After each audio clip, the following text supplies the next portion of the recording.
नमस्कार बंधुरा आपनारा सबाई केमन आछेन ईश्वरेर आशीर्वादे अनेक भालो आछेन बंधुरा आमिओ भालो आछि बंधुरा। तो लक्ष्मी रान्नाघरे आपनादेर सबाइके स्वागत जानाई। एक सप्ताह धरे एखाने एत बिस्टी हयेछे मुसुलधाराय पुकुरेर जल टापटुप हये गेछे आर जल भरा पुकुर देखतेও खूब भालो लागे। बिस्टिर जोन्नो कदिन आमि एखाने रान्ना करते पारिनि, तो एकटु मनटा खाराप लागछिलो। रान्नाघरटा एत भिजे गिয়েছিল যে রান্না করার পরিস্থিতিই ছিল না। তো আবার আমি আজকে রান্না করতে চলে এসেছি। আজকেও মেঘলা আকাশ করে আছে। তো বন্ধুরা আজকে আমি পাঁচমিশালি সবজি দিয়ে চাল কুমড়োর ডাঁটা চচ্চড়ি করব। রান্নার সব সামগ্রী নিয়ে আমি রান্নাঘরে চলে এসেছি। এবার পুকুরের ধার থেকে আমি চাল কুমড়োর ডাঁটাগুলি তুলে নেব।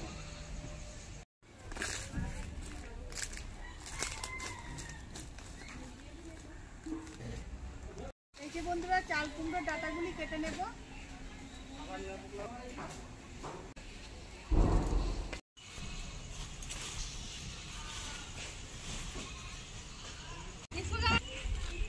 একসাথ রান্না করার মতো চাল কুমড়োর ডাঁটাগুলি কেটে নিয়েছি। তো এবার রান্নাঘরে চলে যাব আর কেটে বেছে ধুয়ে নেব।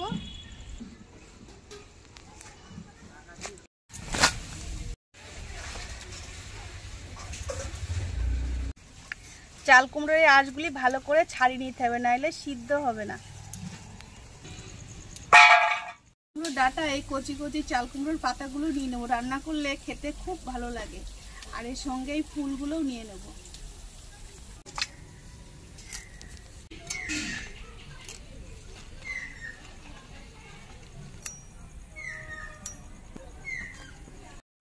চাল কুমড়োর ডাঁটাগুলি কাটা হয়ে গেছে, এবার পাঁচমিশালি সবজিগুলি কেটে নেব।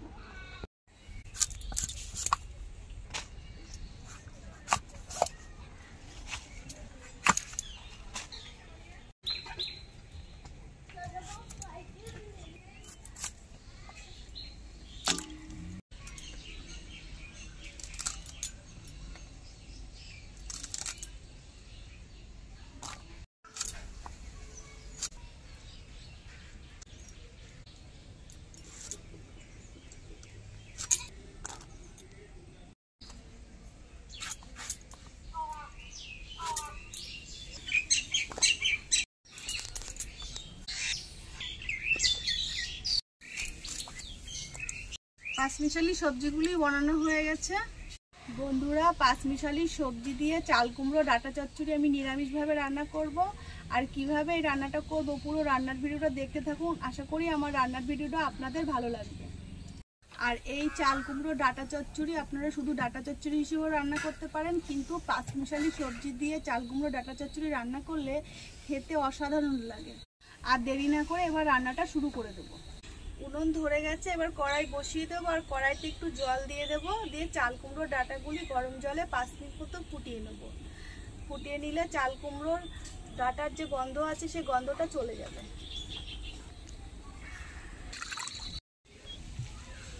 জল হালকা ফুটতে শুরু করেছে, এবার ধুয়ে রাখা চাল কুমড়োর ডাঁটাগুলি গরম জলে দিয়ে দিচ্ছি।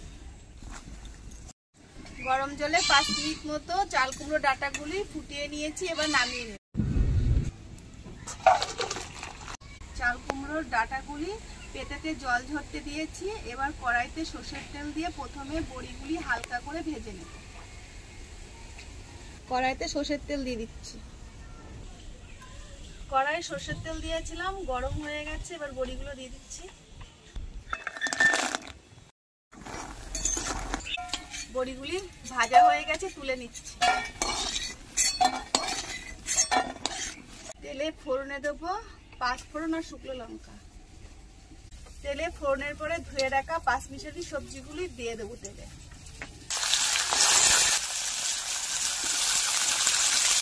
ফোড়ন দিয়া তেলে পাঁচমিশালি সবজিগুলি ভালোভাবে ভেজে নিয়েছি।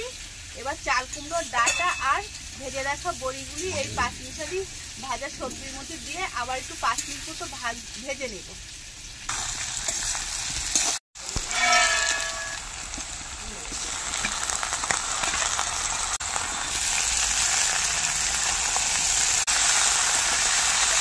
আমি কালো সর্ষে বাটা জল দিয়ে গুলিয়ে নেব।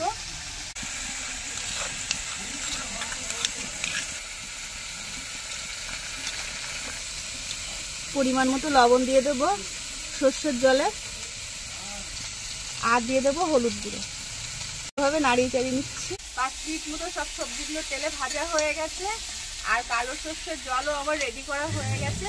তো এবার চাল কুমড়ো চচ্চড়ির ভিতরে কালো সর্ষের জলটা দিয়ে দেবো।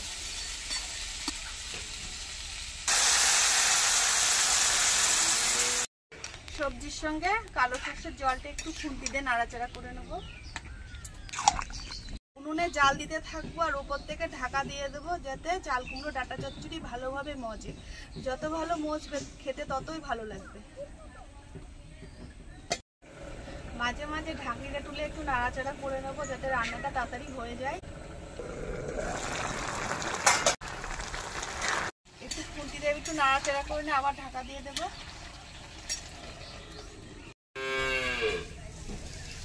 এইভাবে ঢাকা দিয়ে দিয়ে চাল কুমড়ো ডাঁটা চচ্চড়ি রান্নাটা হয়ে গেল। আর চাল কুমড়ো ডাঁটা চচ্চড়ি সবজি আর ডাঁটাগুলো ভালোভাবে মজেও গেছে।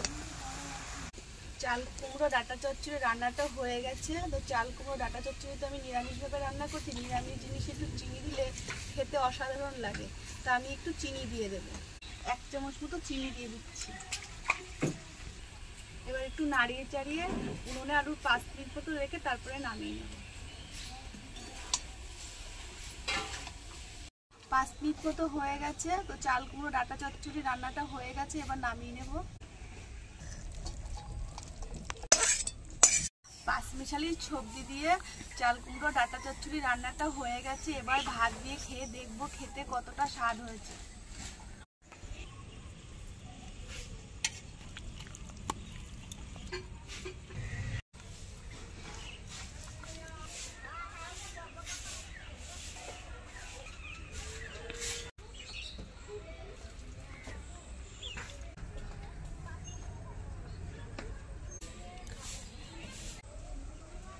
বন্ধুরা, 5 মিশালি সবজি দিয়ে চাল কুমড়ো ডাঁটা চচ্চড়িটা খুব সুন্দর হয়েছে। আপনারাও চাইলে বাড়িতে এভাবে রান্না করে দেখতে পারেন, খেতে অসাধারণ লাগবে। আর আমার এই রান্নার ভিডিও যদি আপনাদের ভালো লেগে থাকে, অবশ্যই রান্নার ভিডিওতে একটি লাইক দিয়ে চ্যানেলটিকে সাবস্ক্রাইব করে আমার সাথে থাকবেন। লাইক কমেন্ট শেয়ার করতে বন্ধুরা ভুলবেন না। আর ভালো থাকবেন, সুস্থ থাকবেন। ধন্যবাদ বন্ধুরা, এভাবে আমার পাশে থাকার।